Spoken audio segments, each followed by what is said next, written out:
At 3 o'clock, we get Oregon State, who's 0-3. Channel number 6, Oregon, who's 3-0. Oregon favored by 35.5 points in the Big Ten Network. Probably going to be one of the bigger blowouts between Power 4 football teams this week.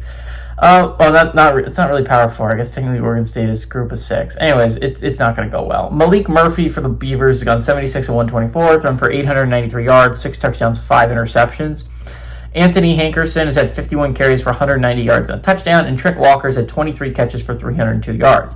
Dante Moore has gone 50 of 64 for the Ducks, thrown for 657 yards, 7 touchdowns, 1 interception. Now that doesn't sound like a lot, but it's because he hasn't had to play late in most of these games. Dante Moore has looked like the best quarterback in the Big Ten so far this year. De'Aaron Hill Jr. has had 11 carries for 161 yards and 2 touchdowns, and Malik Benson's had 11 catches for 161 yards and 2 touchdowns.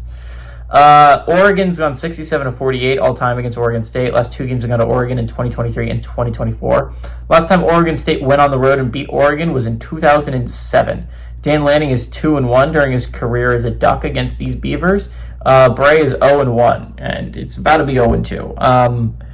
The Beavers are just outmatched. Oregon State has looked like one of the worst teams in all of college football this year. This team get their ass kicked most weeks.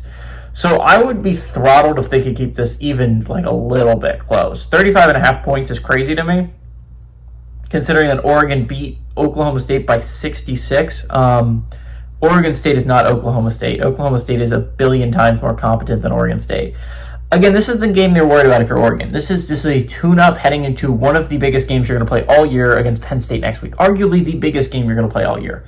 A game that is going to determine whether you're going to have a shot at the top 4 seed, right? That's that game. That's how important that game is to the college football playoff picture and to the Big Ten in general. I don't know how many more games Oregon's going to lose.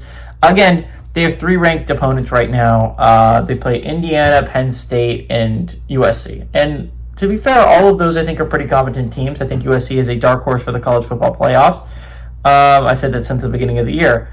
I think it's going to be really, really interesting how Oregon's going to navigate that schedule. Obviously, a win against Penn State, not only are you feeling pretty safe, but your expectations go from let's try and make the college football playoff to I think we can get a top 4 seed.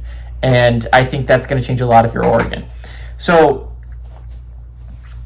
again, Oregon doesn't have to play Ohio State. That's going to be a massive game next week. This week is kind of just a tune-up game. Make sure your offense get in and out without injuries is basically what Oregon's goal is going to be in this game. Put away the Beavers early. I think that's something they will do. Again, this Beavers team is very, very bad. So as I was saying earlier, I thought 40 points was a lot. I don't think it's enough. 35.5 is not enough for this Beavers team taking on this Ducks team. They've only come close to winning 1 game. That was against the Fresno State team that is not very good. So Oregon is going to kick their ass. Give me the Ducks to win. I like the Ducks to cover at home.